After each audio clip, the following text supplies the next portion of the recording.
আগামী 12ই ফেব্রুয়ারি নির্বাচনটি হচ্ছে কি হচ্ছে না, এরকম একটি নিশ্চয়তা কিংবা অনিশ্চয়তার মাঝামাঝি সময়ে এসে নতুন করে আরও একটি গুঞ্জন ছড়িয়ে পড়েছে যে নতুন তত্ত্বাবধায়ক সরকারই নাকি আসছে এবং সেই সরকারের অধীনেই এই নির্বাচন অনুষ্ঠিত হবে। এটি কতটা গুঞ্জন, কতটা গুজব, কিভাবে এটি ছড়ালো সে বিষয়ে আমি আসছি।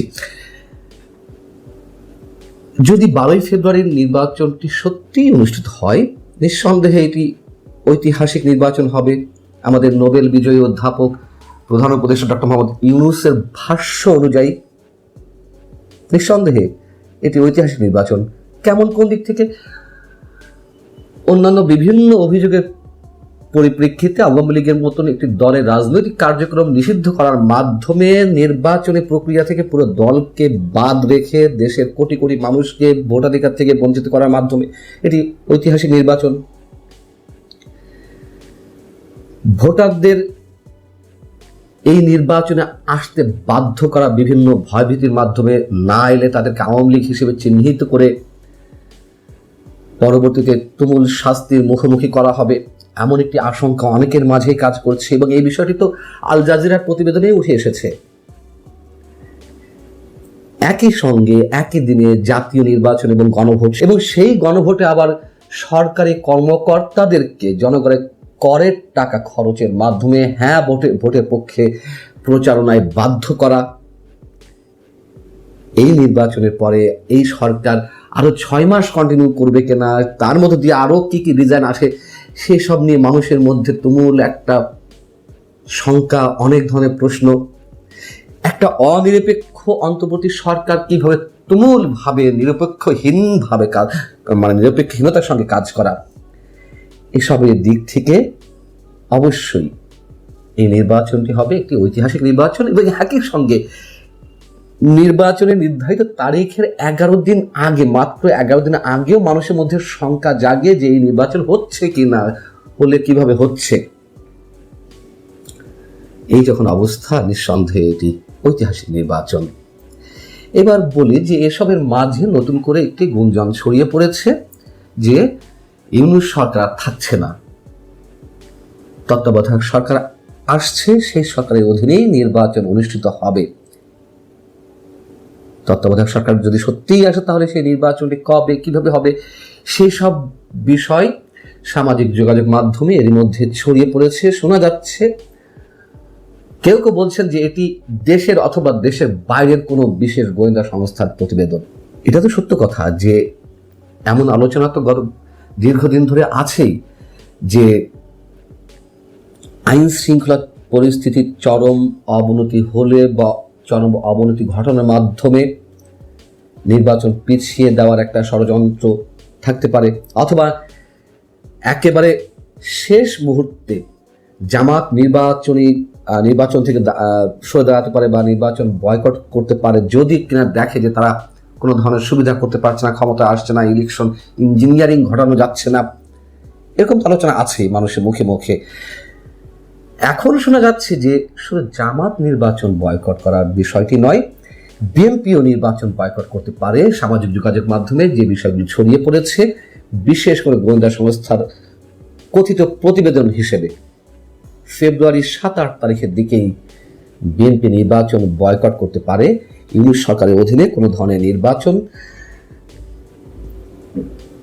নির্বাচনে বিএনপি অংশগ্রহণ করবে না। যদি তেমনটি ঘটে তাহলে তো আর কোনো উপায় নেই। এবং বিএনপি যদি ধারণা করে যে এই সরকার, যেহেতু অনেকেই বলেন যে কোনোভাবে চাই জামাত এবং এনসিপি ক্ষমতায় নিয়ে আসতে, তার কিছুটা সিমটম তো মানুষ পেয়েছেই। গত কয়েকদিন আগে আন্তর্জাতিক প্রভাবশালী গণমাধ্যম ওয়াশিংটন পোস্টের একটি প্রতিবেদনের মাধ্যমে সেখানে বলা হয়েছে বা একটি অডিও প্রকাশ করা হয়েছে, মার্কিন দূতাবাসের একজন মার্কিন কূটনীতিক তিনি স্পষ্ট বলেছেন যে জামাতকে ক্ষমতায় দেখতে চায় যুক্তরাষ্ট্র। এটি তো আর কারোর অজানা নয় এই রিপোর্টের বিষয়ে। এবং এটিও আমরা জানি যে এই ধরনের মানসিকতা ভারতের অন্যতম একটি বাংলা দৈনিক এই সময়ে আরও 3 থেকে 3.5 মাস আগে একই ধরনের রিপোর্ট বেরিয়েছিল, সেখানে অডিও রেকর্ডের কথা বলা হয়নি, তবে মার্কিন এক কূটনীতিকের দৃষ্টিতে তারা জামাতকে ক্ষমতায় চায় 5টি কারণে, সেখানে কারণগুলো উল্লেখ করা হয়েছিল। যাই হোক, এখন কথিত ওই প্রতিবেদনে বলা হচ্ছে, যেটি সামাজিক যোগাযোগ মাধ্যমে নানানভাবে ছড়িয়েছে, বলা হচ্ছে যে তত্ত্বাবধায়ক সরকার ফিরে আসবে, 11 তারিখের মধ্যে নতুন তত্ত্বাবধায়ক সরকার শপথ নেবে, ইউনূস সরকারের বিদায় ঘণ্টা তার আগেই বেজে যাবে, এবং নির্বাচন কবে অনুষ্ঠিত হবে? নির্বাচনটি অনুষ্ঠিত হবে আগামী 30শে জুন।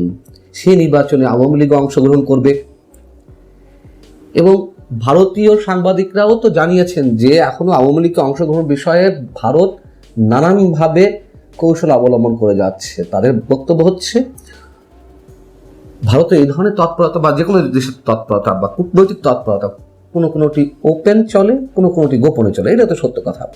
শুরু থেকেই তো বলে আসছি যে ইউনূস সরকারের অধীনে কোনো সুষ্ঠু নির্বাচন সম্ভব নয়, এখনো এটা স্পষ্ট আমার বক্তব্য। এবং এ কথাও আমি বলে আসছিলাম যে বিএনপির উচিত যে একটা নিরপেক্ষ অন্তর্বর্তী সরকার হোক বা তত্ত্বাবধায়ক সরকার হোক, সেই সরকারের দাবি করা এবং তার অধীনে নির্বাচনে যাওয়া। এবং বিএনপি বারবার ফাঁদে পা ফেলতে যাচ্ছে কিনা, ফাঁদে পড়ছে কিনা, এই প্রশ্ন তো শুধু আমার না, অসংখ্য মানুষের, অসংখ্য সুবুদ্ধি সম্পন্ন মানুষের। তো বিএনপি কেন এই সরকারের অধীনে নির্বাচন চাচ্ছিল?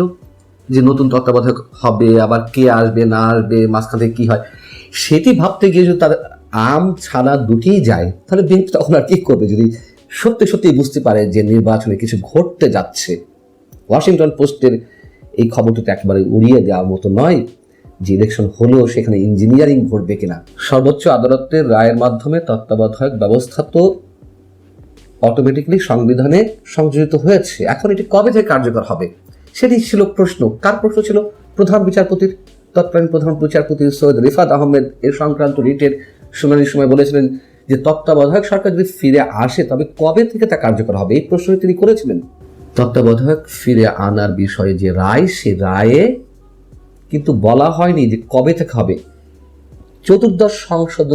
চতুর্দশ নির্বাচন থেকে তত্ত্বাবধায়ক ব্যবস্থা কার্যকর হবে এমন একটি নির্দেশনা বা পর্যবেক্ষণ দেওয়া হয়েছিল, কিন্তু রায় নয়। তো তত্ত্বাবধায়কও সংবিধানে সন্নিবেশিত বা সংযোজিত হয়ে গেছে অটোমেটিক্যালি। এখন সবাই মিলে নির্বাচনের স্টেক হোল্ডারদের অধিকাংশ যদি মনে করে যে না, তত্ত্বাবধায়কের অধীনেই নির্বাচন অনুষ্ঠিত হতে হবে, তাহলে তো কোনো বাধা থাকে না। এবং ওই যে বলছিলাম যে শেষ মুহূর্তে আইন শৃঙ্খলা পরিস্থিতির চরম অবনতি ঘটানোর মাধ্যমে অথবা শেষ পর্যায়ে গিয়ে জামাত নির্বাচন বয়কট করতে পারে, এমন একটি পরিস্থিতিতে 12 ফেব্রুয়ারি নির্বাচন হবে না, সেটি দিল্লির সাউথ ব্লকও মনে করে। এমন একটি বিষয় ভারতের কোনো গণমাধ্যমে কিন্তু এসেছিল, ভারতের পররাষ্ট্র মন্ত্রণালয়ের বরাত দিয়ে।